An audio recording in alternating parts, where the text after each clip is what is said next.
भगवान नारायण ने वाराह स्वरूप लेकर के ब्रह्मा जी के नासिका छिद्र से प्रकट हो गए। बोलिए वाराह भगवान की जय हो।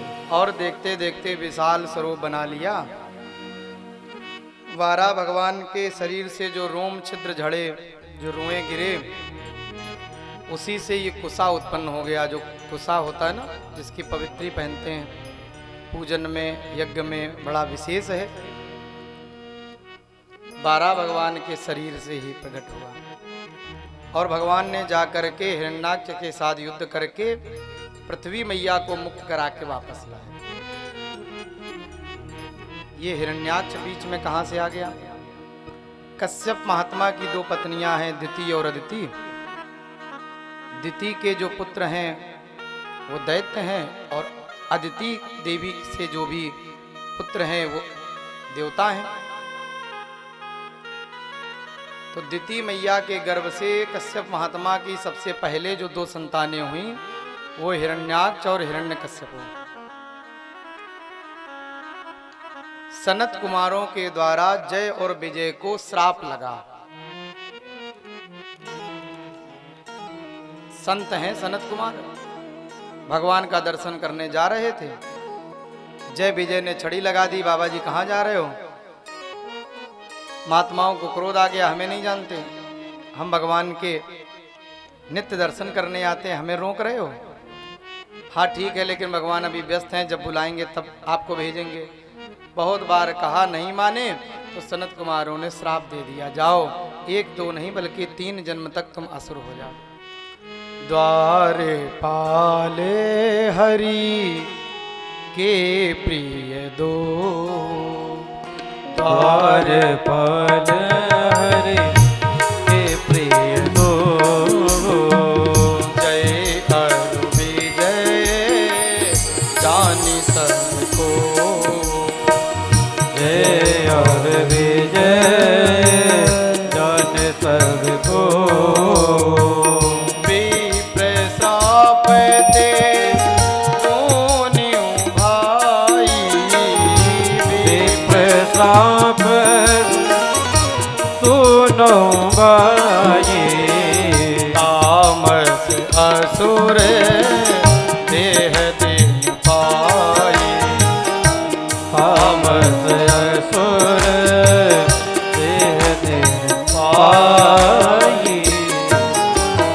तो महाराज वही जय और विजय प्रथम बार हिरण्याक्ष हिरण्यकश्यपु बन के आए। भगवान वाराह ने जाकर हिरण्याक्ष का वध किया, पृथ्वी को लेकर के आए, पृथ्वी मैया को स्थापित किया। मनु जी ने अपने सृष्टि का विस्तार किया।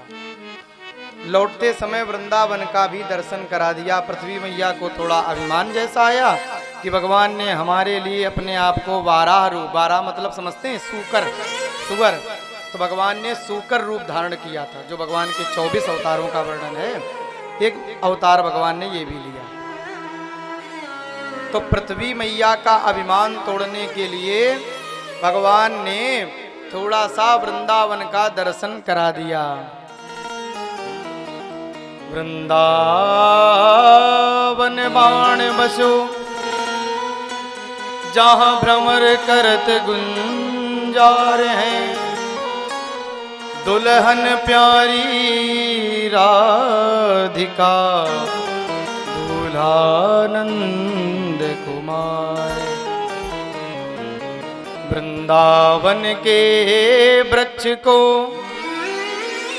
मरम न जाने कोई, जहाँ डाल डाल और पात में श्री राधे राधे हो। जहाँ देखो राधे नाम की गूंज है।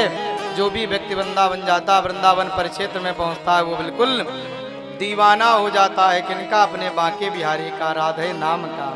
जिसे वो देखो वही राधा राधा नाम गाता है। वृंदावन का दर्शन कराया, पृथ्वी को स्थापित किया। मनु जी की सबसे पहले 5 संतानें हुई, 3 बेटियां और 2 पुत्रों ने जन्म लिया। 3 पुत्रियां हुई, आकुति, देवहूति, प्रसूति।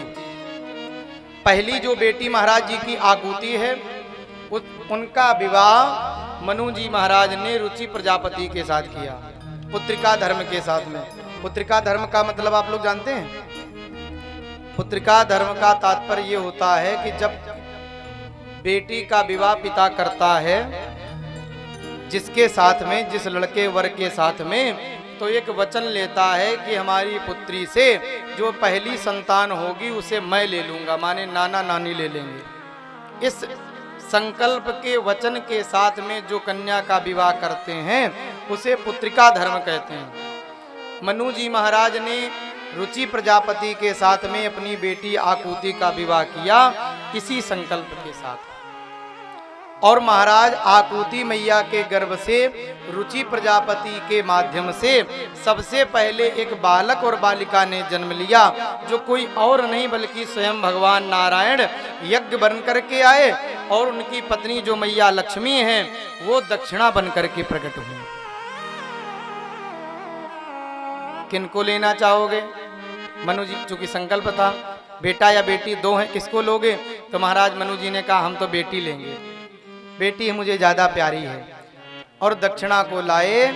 समय आने पर जब विवाह योग हुई तो दक्षिणा का विवाह यज्ञ भगवान के साथ, माने लक्ष्मी का विवाह नारायण के साथ कर दिया। इसीलिए जब भी कोई यज्ञ किया जाता है तो यज्ञ के बाद में दक्षिणा देना बड़ा अनिवार्य हो जाता है, क्योंकि यज्ञ की पत्नी का नाम ही दक्षिणा है। अगर हम आचार्य को, गुरु को दक्षिणा नहीं देते हैं या संतुष्ट नहीं करते हैं तो हमें उस यज्ञ का कोई फल प्राप्त नहीं।